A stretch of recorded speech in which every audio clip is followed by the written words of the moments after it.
pounds coming at you, and that's not legal. And the ref threw the flag and should have thrown the flag, but then they picked up the flag, and it changed the way that game was going. Instead of Minnesota having a first down near the end zone, Seattle got the ball and won the game. But, Michael, Minnesota didn't do anything offensively in that game before or really after that. They did nothing in that game. I know they scored a touchdown with a minute left after Seattle had relaxed, but it's not like Minnesota did a whole lot to deserve that game. No, they didn't deserve to win that game, but they wouldn't have had to do a whole lot from 14 yards away as opposed to down 6-0 still after that blocked field goal. That is a game-changing, seeding-changing, potentially season-changing penalty. Not your garden variety holding call or illegal contact that's missed. That is a personal foul, unsportsmanlike conduct, 15-yard penalty that should have been granted. It's still confusing as to why they threw the flag and then picked it up when that is clearly illegal. It was also job-changing, by the way. The Vikings just fired their offensive coordinator, even though they'd be in the playoffs as the 6th seed today. Seattle, by the way, we might want to mention them. They're playing really well. And Russell Wilson is somebody that everybody would fear playing against in the playoffs.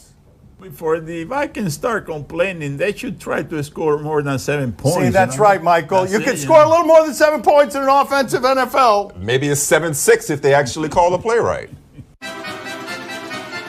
How should the Vikings feel about Kirk Cousins? This is such a confusing question because they gave him so much guaranteed money, and it's a weird story because the Vikings were very good last year. They seemed to be only a quarterback away, and they seemed to get a quarterback who was better than all the other quarterbacks that they had. But Kirk Cousins is now 4-23 against winning teams. That's 4-23. And while he should have made them better because that was the missing piece, you still wonder about Kirk Cousins' ability to out-quarterback another great quarterback, which is about the only kind you're going to see in the playoffs. Put it to you this way. Kirk Cousins pooped the bed last night. But the Vikings have no choice other than to sleep in this bed that they made for themselves, thinking expensive sheets. You understand what I'm saying? They changed the sheets already. They've already fired the offensive coordinator. We'll see how that goes. But the problem is you give a historic contract to Kirk Cousins when he is not a transcendent quarterback, to Dan's point. He is not the kind of quarterback that can overcome leaky protection or a lack of a running game or a lack of a commitment to a run. He is the kind of guy that needs everything around him going perfectly. So in other words, the Vikings are stuck like Chuck. You better make the best of it because he's yours for 2 more years. To be fair, though, to Kirk Cousins, it probably should be noted that the advanced metrics are saying that the pressure he's receiving is unlike any we've seen in the league. That wasn't necessarily as much the case last night as it was the first 8 games of the season, but that's been a historically bad offensive line for much of the season, and I don't know who could do much of anything with that. You know, I hate to admit this, but Kirk Cousins is not the only one who poops the bed. Okay. Oh. He didn't seem like he minded admitting that, seeing as how he just said it on television. Are the Raiders insane for giving John Gruden even more power? They were insane for giving him $100 million in 10 years. They were crazy for trading Khalil Mack and Amari Cooper, but this actually makes sense. You didn't write him those big checks, or you're not writing those big checks in order to have checks and balances in the building. The GM's job there is not to generally manage much of anything. It's to get the players that John Gruden wants. And if Reggie McKenzie wasn't doing that and wasn't going to do that going forward, it only makes sense to surround John Gruden with the people from the bottom of the organization to the top that are going to do things his way, because make no mistake, that's his team no matter how much he likes to defer to Mark Davis. And listen to this sound from John Gruden, because he sounds surprised by all of this. By the way, only 3,320 more days left on that John Gruden contract. This is all, somewhat surprising. There have been a lot of speculation and a lot of rumor coming out of here since early in the season. You don't know what's real, what's smoke, what's fire. You really don't. But we have made a change, and we have to respond, and that we will. Michael said you got to get the players that he wants, but you also got to get the co-workers that he wants. There were a lot of reports earlier in the season that he was already going around asking his own people for their own information on players, circumventing around McKenzie. They tried to make it work for a year, but when you give a guy that kind of power, you also got to give him the people that he wants to work with. John Gruden, he should be Executive of the Year for the Chicago Bears. Oh, and the Dallas Cowboys. Split it. And the Dallas Cowboys. Split the trophy in half. Both to John Gruden. I would vote for him. Mail him due, not Oakland. Are the Yankees smart to want Manuel Machado and not Bryce Harper? Brian Cashman, the single best name given his job since Quentin Jammer as a cornerback, says they're not interested in Bryce Harper. They got enough outfielders, and they do have enough outfielders. So this is the same kind of player, not quite the same player, same kind of age at a position that they need more than outfield, and they can use some of the money that they save because Harper's going to go for more. They can use some of that money on some of the other things that they need. Gregorius just had Tommy John surgery. They obviously need to show up the infield. Now, Machado's a much better third baseman defensively than he is a shortstop, but nonetheless, Dan just pointed it out. Not only do they have a lot of outfielders, they have a lot of expensive outfielders, so they're good there. But wouldn't it be the most Yankee thing ever just to find a way to get both of them? Like, who are we fooling? They're going to get both of them somehow. They said they weren't getting Stanton, they got Stanton. They're going to end up with both That's of them. right. They're going to play on each other's shoulders at shortstop. It's going to be Harper right on his shoulders. Oh, I have a great idea. What's that? The Marlins, they should sign Bryce Harper to a real big deal and then turn around and trade him for prospects. You know what I mean? That's what they should do. That's right. That's it. That's how you Quick do it. turnaround. Yeah, maybe backload it. That's Like right. paid him $1 in the first season and $400 million in the last one. I like where your head's at. Is Adam Ottavino right that he will strike out Babe Ruth every time if he played today? Such a great quote from the reliever for the Rockies, whose stuff is nasty. And one of the things that he pointed out is the size of the bat that Babe Ruth was swinging. Back when those pitchers with second jobs as plumbers were throwing eephus pitches at him. The kind of slider that this dude throws is not something that existed in Babe Ruth's time. I don't think he would have hit 140. I think he would have gotten a smaller bat and hit home runs and fit very well into today's home run hitting game. That's the bottom line. Like, dude, you're not striking out Babe Ruth every time. You might get him once or twice, but I'm sure he's going to get his off you too, especially given that he'll adjust to today's game. By the way, I can't believe we're actually playing this hypothetical out seriously. It's really great marketing. This guy's a free agent. He had a really good year this year, and if I'm another team, who better to decide and who better to sell to the fans than the guy who would strike out Babe Ruth every time? Do you realize how outrageous this show would be in 1918 if we were airing this and somebody named Adam Ottavino was challenging the greatness of Babe Ruth? Of course he will strike out the Babe every time. The Babe is dead, you know. That takes no brain That's power. why we you should have know. started the That's conversation. Right. The Babe is dead. Anybody can strike out the Babe. I can do it too. I mean, yeah, he could. See, we didn't even have to. I mean, he's right. Why don't we just go to Poppy first? He's right. The Babe's not getting any hits from the coffin. Come on. That's it. Too soon? That's it. Coming up next on my son's TV show, Buster Douglas. Do you have a memorable story? Easy going, lead me to my candy, my bicycles, and that's it. Just leave me alone. How much of a disciplinarian was your father, Buster? Not much at all. My mother was the one that was a disciplinarian. It was moms that ruled. She was the one that ruled the hand. She had the ruling hand, and when she needed help, that's when she would say, call my father's name, then he'd come in and finish the job. But she was the one that did everything. So tell us about her, because I know how close you were to her. Yeah, she was a loving woman. Loved to cook, take care of her babies. And she's a loving woman and very supportive and wanted the best for you. I had read that when you lost her, it was a very dark time for you that took many years, that it was very empty. Yes, it was a tough time. I missed her tremendously because she was always the one I could call and talk to, help me work things out.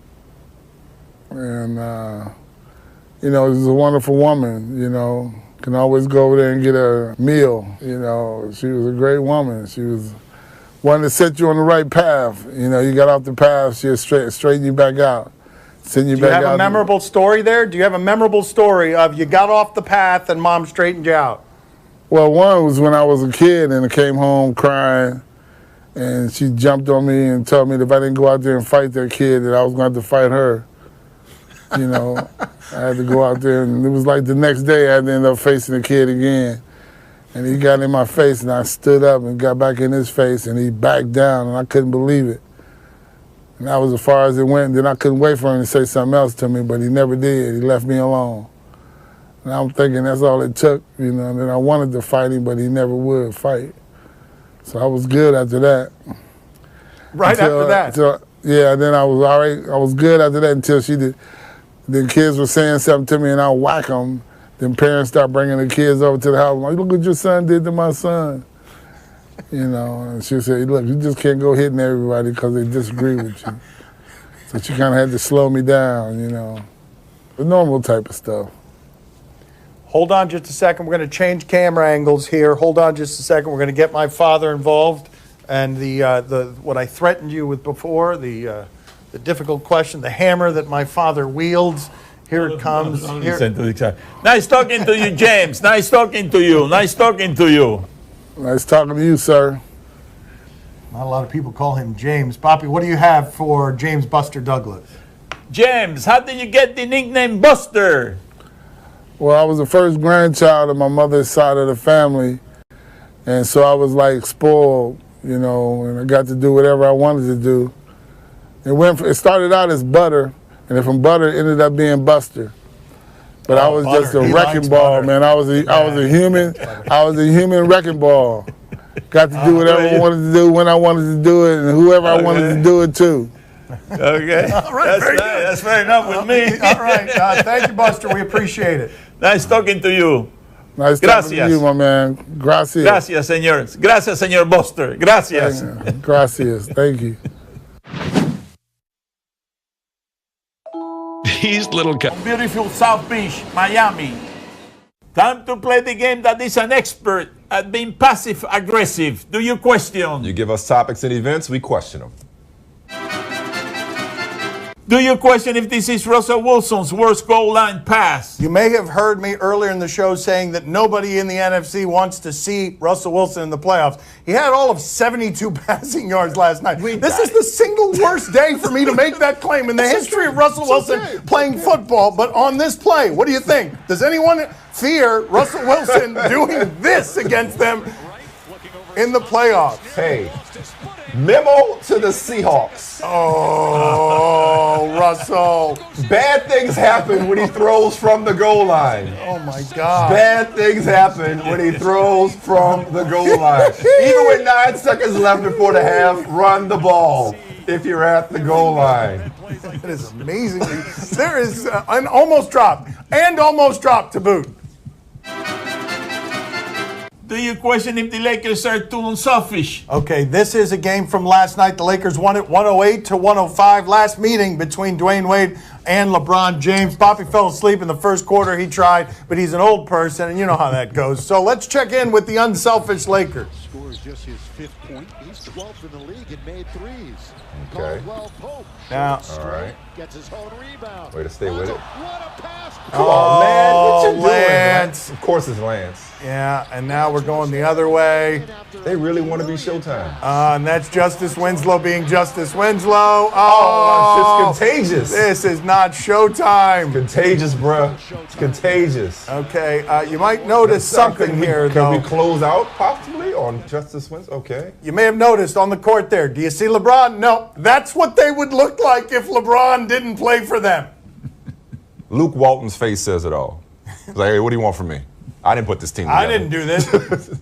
You want to stop all those bad passes? How do you stop all those bad passes? Well, you sign Melo. He won't pass the ball. He'll never pass the ball. You know what I mean? That will always end in an 18-foot contested jumper. Do you question if this was necessary? A long time ago, Kelly Olynyk, who now plays for the Heat but wasn't playing for the Heat back then, hurt Kevin Love with what many people considered a very dirty play. So last night we've got Kelly Olynyk and LeBron James. All sorts of confidence. He's shooting it again. That's off target, and LeBron. Oh. I mean, he fired Caved his it chest all in the with way that one. So are you suggesting? See, he helped him out. See, it's not retaliation here. He did. He brought up the history. Damn. Ooh. He did. He probably just hit him like that because he smells like kombucha. I got to make sure it goes off him. If it's too soft, I'm like, yeah, no. He should have grabbed LeBron's arm and pull it out of his socket. That's the way you do it. That's how you settle the score. You know what I mean? That's right. You get up and you immediately ruin the league because you're Kelly Olynyk. That's right. Why not? Do you question if this was necessary? Lloyd Summerall III is being recruited by Florida in football. There's a new thing in recruiting where if you want to take some pictures with the uniform, you can do that. And Lloyd says, hey, I'm the third. How about you also get a picture of the second? How about we get Lloyd Summerall II in here? Pop's been waiting for this moment for his whole life. You are not about to rob Pop of his moment in the sun, okay? Pop has swag. Pop also has a muffin top. I love it. That's a package deal, baby. I wonder how that feels. How what feels? Yeah, to have a talented son. Oh, thank you. Yes, right. I thought I could tell him how it feels to, wear things that are too tight. I thought I could tell him how that feels. Damn, that was cold. Time to play the game that loves grapes but doesn't like grape flavor things. It's weird. See? Oh no. It is weird. It's like blueberries and a muffin, delicious by themselves, not as delicious. Tell us what's on television tonight. We'll tell you if we're intrigued. What does this segment become? An excellent question by Michael. On NBA TV, Raptors and Clippers.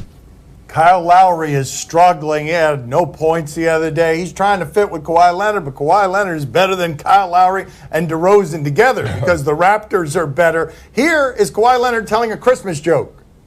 What's the first thing an elf learns in school? The alphabet. That's about what I expected that to look like. Michael, are you intrigued? Of course I'm intrigued. Meanwhile, Clippers, 17-9, one of the best surprises in the league. Still trying to get that guy, Kawhi. How about you, Poppy? Are you intrigued? Oh, see, I'm very intrigued. Do you know how the alphabet is different in Christmas? How is it different? There is no L. There is no L. Come on. It took a second for me to get that. On ESPN, 30 for 30, 42-1. This is about Buster Douglas, but my father likes to call him James.